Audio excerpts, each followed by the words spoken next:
Aliás, muito obrigado, cafezinho muito bom, de boa qualidade. Foi muito bom ter sido convidado por você e estar aqui contigo hoje, pronto para conversar da nossa vida, do nosso país, da nossa política. Maravilha.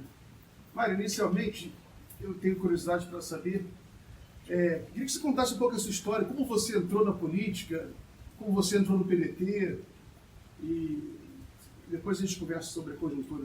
Tá bom. Eu sou mineiro, sou nascido em Manhumirim, uma cidadezinha pequititinha, do leste de Minas. Me formei médico em Juiz de Fora, mas antes disso eu passei um período em Belo Horizonte, onde fui apresentado ao movimento estudantil pré-universitário, e na época, isso nos anos 70, 71, 72, 73, por aí, e foi ali que eu fui apresentado ao movimento estudantil, e ali eu comecei a conviver com a política, tive os meus arranca-rabos com a polícia, corri de polícia, aquelas coisas que a gente fazia, nos movimentos que a gente fazia. Fui para Juiz de Fora, me formei lá, e durante o período que estava na universidade, eu participei dos movimentos dos diretores acadêmicos, do DCE, então sempre participei diretamente e sempre gostei. Mas acaba que a vida nos conduz por um jeito que a gente tem que viver. E aí eu vim para o Rio de Janeiro para fazer minha residência médica, para ficar por aqui e retornar a Minas. E acabou que a minha vida foi dando certo em termos de trabalho, e eu fui ficando afastado da política durante bastante tempo, exercendo a minha profissão de médico. Devo lembrar que em 82 eu cheguei no Rio. 82 foi o ano em que o Brizola foi candidato a primeira vez, depois da volta do exílio. E eu tive a oportunidade de estar muito perto de muitas pessoas da minha cidade que estavam ligadas diretamente ao pedetismo, aliás, não era o pedetismo ainda, era o brizolismo, exatamente, de participar dessa primeira campanha. Então, desde então, eu tenho essa diretriz trabalhista como diretriz da minha vida, porque eu continuo achando, e vou repetir sempre, cidadania e dignidade se dá com trabalho. Então, aí eu fui tocando a minha vida, participei de atividades setoriais, política setorial e tal, mas em 2002 eu resolvi ser candidato a deputado federal. Falei, não, eu vou voltar para a política, eu gosto de política, vou fazer isso porque gosto. Eu já tinha uma certa condição profissional estabilizada, voltei, me candidatei a deputado federal, me candidatei por Minas Gerais, tive a graça, a sorte, a bênção que os mineiros acreditaram em mim, me elegeram, e aí um mandato vem puxando o outro e a gente vem trabalhando, e eu voltei a fazer uma coisa que eu gosto muito, que é participar do processo político, é participar das decisões que o nosso país precisa, e estar ali para dizer sim, mas também para dizer não. E acho que a gente consegue mais dizendo não lá dentro, ajudar o Brasil, do que às vezes dizendo sim. Então essa é a minha função. Eu entendo que ser oposição, na maioria das vezes, é muito melhor. Não porque você produz, é porque você impeça que produzam-se anomalias, iatrogenias, coisas que a gente não precisa de ter. Mário, você participou, dentro do PDT, você foi um dos quadros que mais se aproximou do Ciro, eu percebo pelas redes, você leva o Ciro em entrevistas lá em Minas Gerais, você aparentemente se entusiasmou bastante com a candidatura dele. Você acha que o Ciro vem como candidato forte em 2022? Ô Miguel, vou te dizer com toda sinceridade, eu não ia disputar essa eleição de 2018. Eu só tomei a decisão de disputar a eleição de 2018 porque eu vi a possibilidade de ter um presidente da República que tivesse uma identidade com o Brasil, que tivesse responsabilidade, que não tivesse preso a nenhum desses sistemas já pré-estabelecidos que conduzem o governante da vez a uma certa clausura.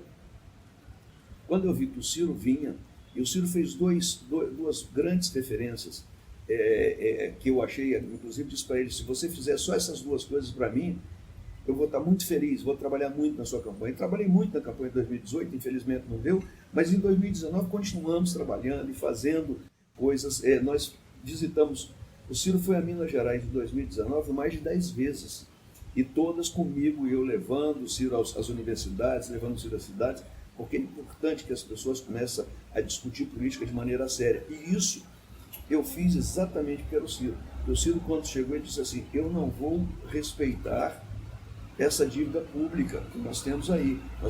Não estou dizendo que vou dar o calote, Mas nós temos que rever essa dívida pública de maneira razoável. Nós temos que diminuir essa quantidade de juros que a gente paga a banco. Nós não podemos transferir. Era um discurso primeiro. Então, quando ele começou a falar isso, eu falei, pô, estou nessa. E a segunda coisa que eu sempre disse, nós precisamos de ter, além da, claro, da educação, é parar de ser mais chique do que nós somos. Nós precisamos fazer uma engenharia reversa rapidamente em tudo, em tecnologia, em medicamento, porque hoje o Brasil não produz mais nada próprio dele aqui. Nós somos um comprador de tudo. Nós precisamos parar isso com esse mercado que nós temos e com essa capacidade ociosa de pessoas, nós temos que fazer. Então, quando o Ciro falou isso, eu falei assim, é nessa que eu vou. Disputei a eleição, tive a felicidade de ser reeleito e o Ciro não foi, mas nós não desistimos. Eu acho que o Ciro ainda é a grande esperança do Brasil. Maravilha. Mário, você é de Minas, né? E eu acho que é interessante a gente fazer uma abordagem sobre Minas, né? Minas era um estado governado pelo PT, né? O Pimentel era governador, e, no entanto, o PT sofreu uma derrota muito grande em Minas Gerais. A Dilma não conseguiu se eleger senadora em Minas Gerais, e, inclusive, o Ciro Gomes ganha do PT em Minas Gerais, em Belo Horizonte. Né? A que você atribui esse declínio do PT, né, que era o partido que governou o país durante tantos anos, e esse surgimento do antipetismo, que, quer dizer, já existia, mas essa explosão em 2018? Na verdade, o PT se descuidou, né? O PT foi muito, muito bom e perfeito quando era a tiradeira. Depois que ele virou vitrine, ele se descuidou. Descuidou e passou a fazer as mesmas coisas e usando as mesmas práticas das quais ele combatia. E isso ficou muito claro e explícito. E, principalmente, se locupletou demais, foi para dentro da postura imoral. O PT roubou. O PT não foi só para fazer política, foi para enriquecimento pessoal de várias pessoas. E isso foi claramente sendo exposto, e isso criou um caldo de cultura de antipetismo. E o discurso que vinha sendo feito, sai daqui, mosquito, e o discurso que ainda vinha sendo feito pela direita, que começava a se assanhar, e começou a encontrar um caldo de cultura perfeito para a sociedade entender desse jeito. Então, e aí quando você vai para Minas Gerais tinha tido 2 governos sequenciais, 2 do Aécio e 2 do Anastasia. Então ele vinha de praticamente 4 governos do PSDB. Não era 4, porque a Anastasia só pegou um mandato, porque ele pegou um pedacinho, 3 mandatos do PSDB e 1 mandato do Itamar anteriormente. Então, e aí entrou o PT. E que, de uma maneira ou de outra, o governo que o PSDB vinha fazendo não tinha, se estava muito ruim, e hoje acredito que já estivesse bastante ruim, não tinha as suas feridas expostas. Entra o Pimentel, já traz do ministério ao qual ele servia no governo da Dilma, já traz um monte de estigma, um monte de práticas inadequadas e um monte de práticas que que reforçaram essa imagem deletéria do PT. O PT se perdeu sozinho, o PT suicidou, o PT não conseguiu fazer o que se propunha. O PT não fez nada do que continuou dando uma maior quantidade de grana para os banqueiros, iludiu-se com o crescimento no primeiro governo Lula, sem fazer uma preparação de macroeconomia, simplesmente aproveitou um embalo, deu no que deu. A Dilma conseguiu, no curto período de tempo, virar a geni, né? Todo mundo atirando nela. E realmente tinha que atirar, porque ela não tinha mínimo preparo para ser presidente. E o Ciro repete muito bem, isso não adianta querer botar estagiário ali. Já botamos a Dilma de estagiário, não precisa de botar mais estagiário. Então o PT conseguiu degenerar toda a relação que tinha construído com a sociedade na condição de atiradeira. E isso não refletiu no que nós vimos. Criou-se, no nível nacional, nem nós nem eles. Então ninguém queria mais o PSDB, ninguém queria mais o PT, e surge o novo. Essa efervescência de maravilha que toda vez que alguém quer mudar alguma coisa e não tem coragem de dizer que eu quero mudar ou para a direita ou para a esquerda, diz que é o novo. E faz esse discurso. Nós já tivemos Estado novo, Cruzeiro novo, Cruzado novo. É novo, mas é velho nas práticas. E muito mais sério que isso, esse pessoal não tem, entraram velho nas práticas e sem uma prática razoável de política.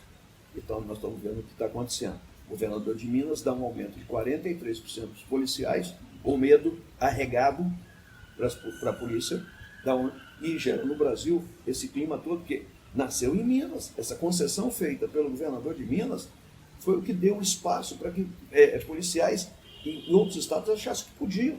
Eu acho que o policial tem todo o direito de ganhar bem, tem todo o direito de reivindicar, mas como a greve é ilegítima, não pode ter greve. Agora, não pode usar da força que lhe é dada constitucionalmente para defender o Estado, para defender a cidadania, contra a cidadania. E aí, quando as pessoas dizem, mas o Cid Gomes foi um louco de julgar o trator sobre isso, loucura cívica. Eu talvez não tivesse a coragem de fazer, mas ele fez o que as pessoas deviam entender, que é não pode pessoas armadas, encapuzadas, que ganham para proteger, mandar fechar rua, furar pneu de carro, mandar fechar comércio, impedir que as forças policiais trabalhem. E era um pequeno grupo. Então, o que ele fez foi coragem. Alguns chamam de loucura, mas eu chamo de loucura cívica.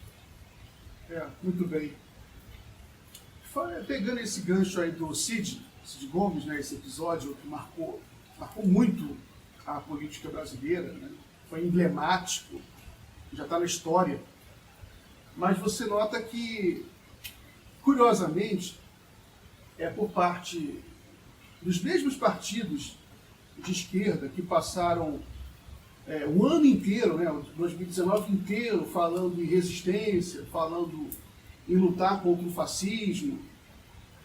E quando o Cid toma aquela atitude, você vê um certo silêncio constrangido e até mesmo meio hostil em relação ao Cid Gomes. Não sei se você notou isso.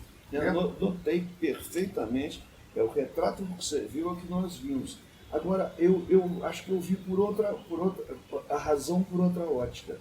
Não sei se a razão e eles tomaram o nosso protagonismo. E eles se colocaram na posição que nós deveríamos estar. E o PDT vai falar melhor com a sociedade contra esse governo daí que nós. E nós não fizemos nada. Eles não aceitam o protagonismo de outros. A dificuldade é essa. Se não for eu, não serve ninguém. Esse é o desenho do PT. Por isso que nós temos que nos afastar do PT. Porque debaixo daquela árvore não nasce nada. Então, eu acho que esse momento do PT, do PSOL, foi assim, caramba, roubaram o nosso protagonismo, como se ter um Marte fosse o objetivo de todos eles.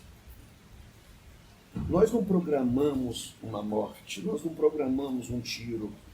Nós estamos ali exercendo, eu digo o Cid, estava ali exercendo uma função cidadã. E por acaso as coisas aconteceram. E eu acho que isso doeu mais neles, porque eles não tiveram coragem cívica de enfrentar muitas situações que nos trouxeram até hoje. Então, essa percepção que você teve de que eles se afastaram, que eles não deram muito valor, você imaginar o PT mandar solidariedade ao governador do Ceará, gostamos muito do Camilo, mas quem tomou o tiro foi o Cid. Sabe? Então, sabe aquela coisa assim, querendo dar protagonismo pelas avessas? Sabe como é que é? Não tem sentido. Porque eu acho que nós temos que acabar com a polarização do nós contra ele, do preto contra o branco, do azul contra o vermelho, do feio contra o bonito. Nós temos que acabar com isso. Nós temos que acabar com a ideia de que a gente tem que votar no menos pior. Nós temos que votar no melhor. Então, em função dessa posição, eu venho trabalhando há algum tempo, claro, com o apoio do Ciro, com o apoio do Lupe, a gente conversa sempre, eu sou um operador de relacionamento hoje, de bastidor, junto a alguns partidos de centro, exatamente para nos aproximar e nos dar condição. O partido aproxima-se, os partidos se aproximam dentro da sua organicidade por cima, hoje PDT, PSB, PV e Rede, e eu busco, além desses partidos, dentro das nossas relações parlamentares, ter acesso a outros. E o Rodrigo Maia, que aqui eu quero referenciar, é um cara que está pelo menos segurando essa onda, essa banana que nós estamos nela. O Rodrigo Maia é um amigo meu de longa data, independente de estar num partido ou no outro. Então a gente conversa muito. Então nós articulamos, nós ajudamos o Rodrigo Maia a ser o presidente da Câmara naquele momento onde sobrou a vaga do Eduardo, porque o Eduardo foi destituído e o Rodrigo virou. E ali nós trabalhamos juntos, e ali a gente foi construindo uma relação mais forte ainda, além da de amizade, a de parceria na política. E começamos a tentar aproximar essa coisa, fugir desses extremos. Não deu certo naquela eleição de 18, até porque nós não tivemos muito tempo para fazer isso, mas nós começamos a nos aproximar ali. Não sei se você se lembra disso. Mas a eleição passou, o resultado está aí, e como disse o Ciro, o eleito é ele, não, ele tem que cuidar, e nós temos que fazer nossas críticas e nos prepararmos para as próximas eleições. Então, o que acontece? Nós continuamos trabalhando, continuamos conversando. E isso, nessas conversas, isso resultou numa ocupação de espaço maior para o PDT. Porque a gente começou a participar de um processo, então nós conseguimos uma secretaria da mesa, coisa que nós nunca tivemos antes, uma negociação que eu fiz lá junto com o Rodrigo Maia, por isso eu fui o escolhido pelo PDT para essa cadeira. O PDT me escolheu, mas porque sabe que quem fez a articulação fui eu. Nós conseguimos um espaço nas comissões muito bom. Temos a promessa desse ano e ainda estamos esperando que se cumpra, que a gente tenha a CCJ, que é a principal comissão que tem a casa, que é a Comissão de Constituição e Justiça. Para o nosso indicado é o Afonso Mota. Então nós conseguimos partidariamente alcançar espaços que nós não tínhamos antes, porque nós começamos a trabalhar parlamentarmente as nossas relações de aproximação com alguns segmentos do centro. Nós também não estamos fazendo acordo com qualquer um e de qualquer jeito.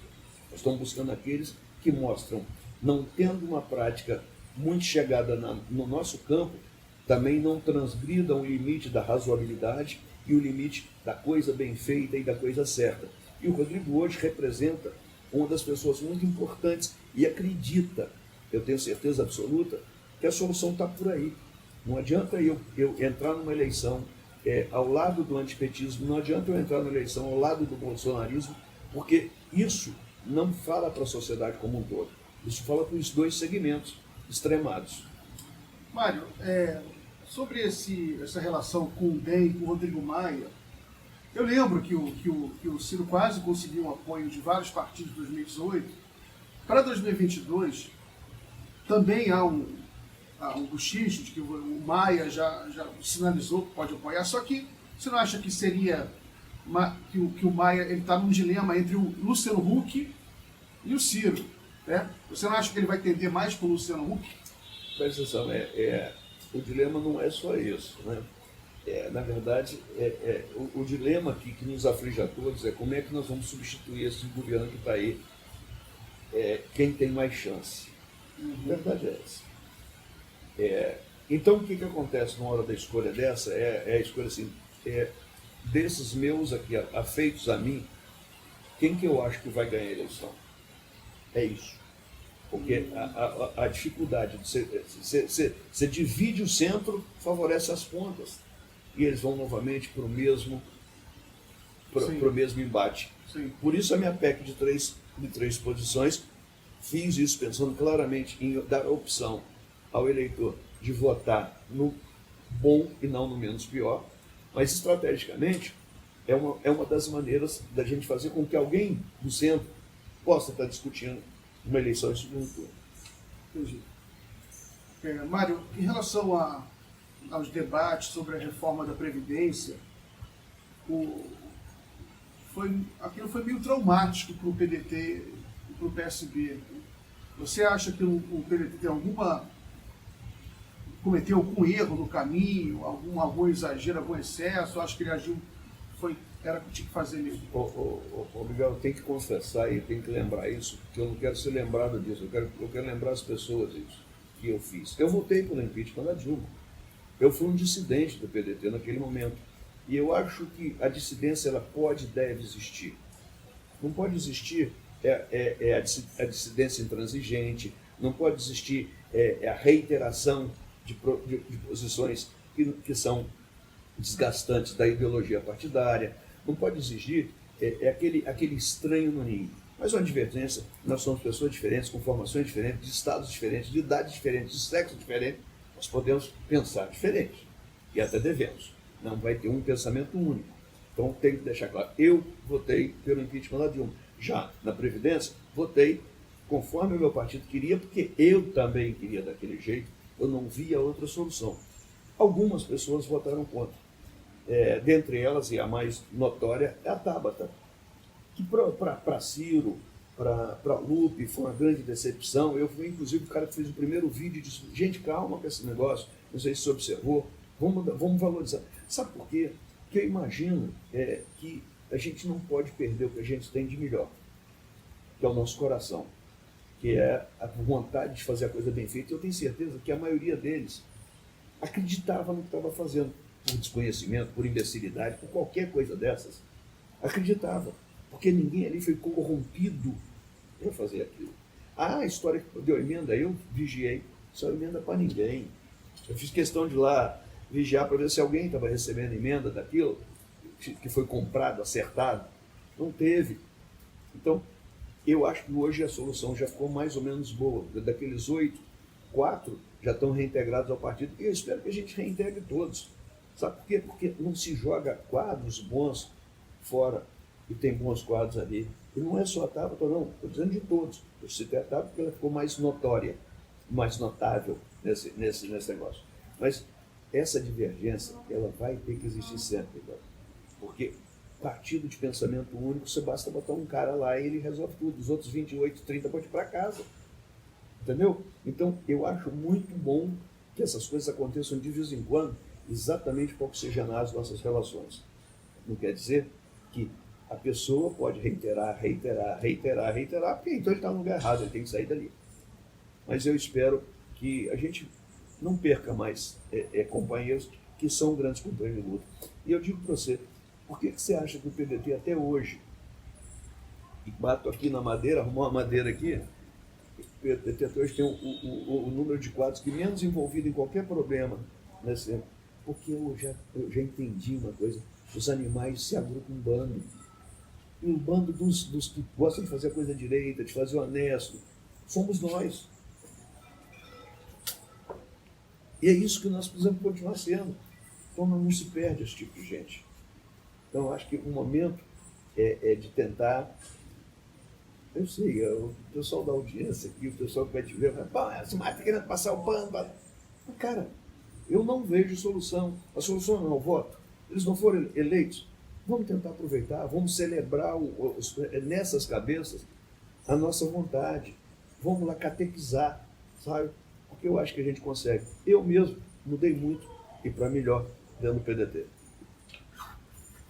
E você estava falando que quase se quebrou essa polarização em 2018. Nós tivemos próximo de quebrar essa polarização em 2018, uma vez que foi na última hora que se decidiu o apoio do grupo do Centro, que eu até tinha te dito aqui, que eu estava lá no Chile junto com o Rodrigo Maia, e justamente para estar ali do lado. E ficou até interessante, eu ali na cabeça do Rodrigo, e o Zé Carlos Aleluia, que era do DEM, querendo ir para o Alckmin e eu pressionando, porque o Rodrigo tinha a preferência de ir para o Ciro, ficou claro isso, mas acabou que o DEM da Bahia prevaleceu e o ACM Neto, junto com o Marcos Pereira do PRB, que hoje é do Republicanos, junto com o Valdemar Costa Neto, fizeram um peso que não estava na balança quando o Rodrigo estava fora. E aí a decisão foi de que apoiaria o Alckmin. Quebraram a cara, viram que essa não era a melhor escolha. Hoje a gente já faz umas reavaliações e mostra que não era. E se nós não fizermos uma escolha bem feita, por isso que eu digo para você, não é que o Rodrigo está entre o Ciro e o Huck. Nós não queremos errar e deixar com que, de novo, uma ponta ganha essa disputa. Então, como eu te disse, se em 2018 nós quase fizemos isso, talvez em 2022 a gente consiga fazer isso. E eu acho que quem é o protagonista disso hoje chama-se Ciro Gomes. O próprio Huck tem muita deficiência a ser vencida. Tem muito caminho. Ele está me preparando, não sei o quê. Mas, desculpa, política não se prepara em banco de escola. Política se prepara com a experiência, com o dia a dia, com a vivência. E quem tem mais vivência nesse processo todo aí hoje chama-se Ciro Gomes. E eu acho que ele vai ter o protagonismo fundamental nas eleições de 2022. Porque ele traz experiência, traz competência, traz vontade. Então, acho que nós temos chance, sim, trabalhando partidariamente com PSB, PV, Rede e Verde, PV, a gente já tem uma consistência se a gente conseguir fazer isso. Além disso, o que nós estamos fazendo agora nas eleições municipais? Nós estamos começando a acertar nossas contas que podem ser boas para 2022. Por exemplo, nós vamos trabalhar com DEM? Não sei, no futuro. Mas e agora? Vale a pena a gente estar com DEM em algum município? Vamos então ajeitar. Porque a gente está construindo relações para que no futuro a gente tenha credibilidade para convidar, para trazer e para executar uma política. O Rodrigo fez uma proposta ao Lupe, junto comigo, inclusive. Vamos fazer uns seminários de coisas que são importantes para nós e que o outro de nós não concorda. Vamos discutir, vamos aproximar dentro desses temas para que nós tenhamos temas que a sociedade entenda como natural que nós nos unamos por eles. Então, acho que a boa vontade está latente, está aí. É só a gente começar a explorá-la e fazer. Tem possibilidade? Sim. Eu sou um sujeito otimista, esperançoso. O Brasil essa maravilha que nós temos não pode, para sempre, ter esse grau de dificuldade. Eu queria saber qual é a sua perspectiva para o PDT, para a oposição de uma maneira geral e para esse campo governista ligado ao Bolsonaro. Qual é a sua perspectiva? Você está otimista que a oposição pode ganhar algum espaço esse ano? No PDT eu posso te falar com muito mais conhecimento. Primeiro que eu presido o PDT de Minas Gerais, então de Minas Gerais com 853 municípios, eu tenho uma visão bem Brasil, que Minas tem o Nordeste lá no norte de Minas, tem o Sul cá no Sul, o Minas é meio uma síntese do Brasil. E a procura pelo PDT como partido eleito para ser escolhido pelas pessoas para disputar, ficou uma coisa muito grande. Então há uma expectativa de crescimento do PDT de uma maneira assim, até porque representa ter disputado a última eleição para presidente, tá com esse movimento mantido e uma rede social hoje que automática, sem robô, que é com militantes fazendo, então isso dá uma consistência. E acho que o PDT é um partido que tende, em Minas, eu acho que Minas reflete o Brasil, tende a crescer. Eu não vou te falar se é 1%, se é 10%, que é especulação. Mas a sensação e o nível de procura que a gente tem é muito grande. Das oposições, eu vejo com muita dificuldade que o PT cresça. Ele vai continuar sofrendo um antagonismo, um antipetismo do mesmo jeito. E como você viu, o governo, a ponta do governo, que tentou fundar um partido aí de corre-corre, mas não dá para fazer do corre-corre, eles vão alojar os seus candidatos em alguns partidos. Pelo menos foi a notícia que a gente teve aí, que alguns partidos servirão de barriga de aluguel, aquela coisa de transição, que eu acho mais uma excrescência da política brasileira. Mas vai ser assim. Então, eu não tenho como medir isso, mas o que eu percebo agora é que muitos dos que estavam desse lado começam a refluir para o meio, porque o governo tem mostrado dioturnamente um monte de coisas que as pessoas não viram na campanha, porque a campanha foi uma campanha escondida, uma campanha que não se pronunciou durante ela. A facada que o Bolsonaro tomou foi muito boa para ele do ponto de vista político. Não estou dizendo boa, né, porque é uma loucura falar que uma facada é coisa boa, mas do ponto de vista político para ele foi muito bom. E ele se escondeu. Agora não tem jeito de governar escondido. E ele é um boquirroto. Ele fala pelos cotovelos. E aí as pessoas um pouco mais inteligentes, que têm um pouquinho mais de bom senso, que não estão nessa idolatria maluca, que existia também no endeusamento do Lula, né? Não estão nessa maluquice, elas começam a olhar, peraí, não foi bem isso que eu votei, não foi bem isso que eu queria. Então eu não acho que cresce, eu acho que quem vai crescer é a média, é o meio. Quem vai crescer é quem não está exatamente nessas duas pontas. Então eu acho que o resultado das eleições de 2020, por isso nós estamos tentando construir uma relação com o centro, é porque por aí que eu acho que a gente vai ter solidificar uma união para 2022. Maravilha.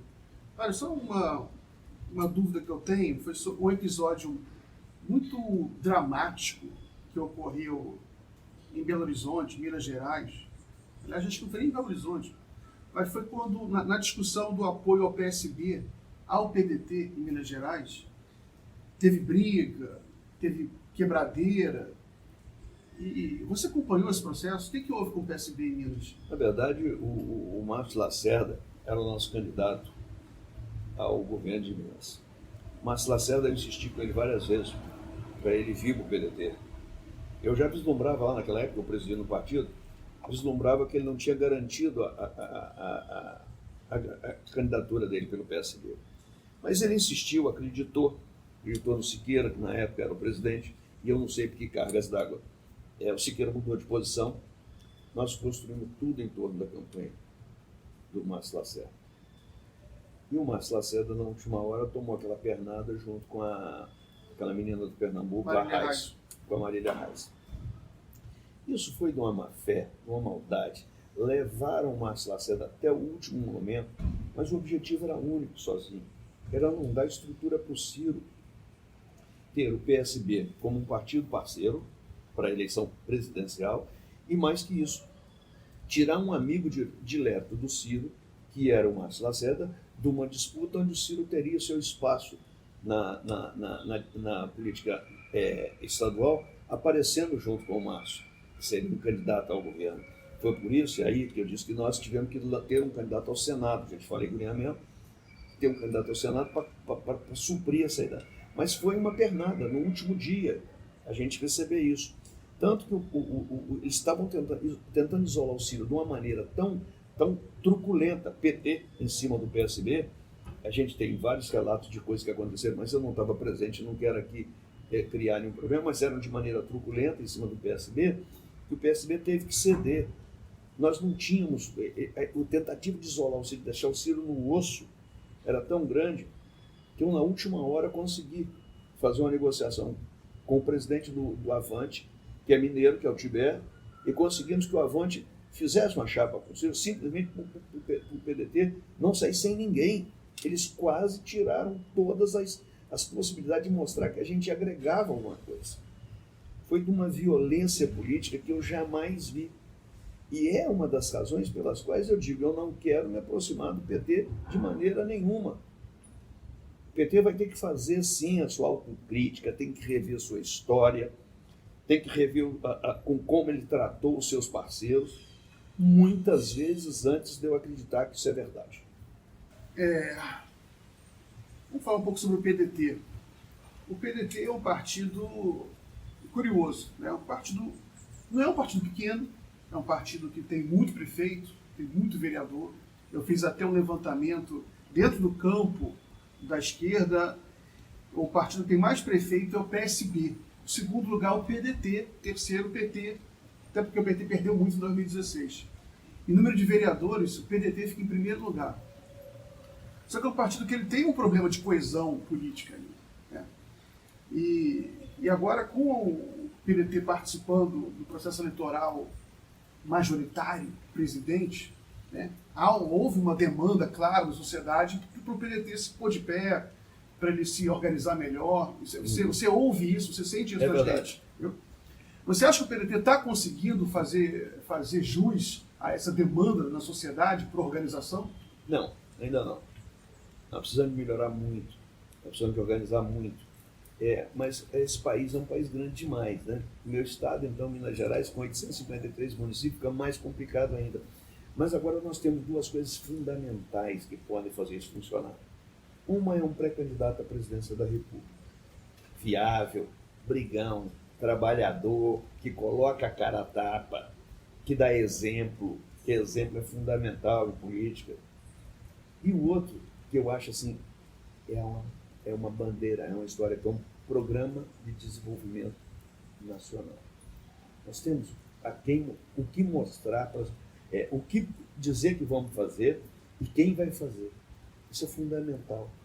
Então o PDT pode aí resgatar, sim, seus símbolos, sua história, mas o PDT não vai apresentar o passado.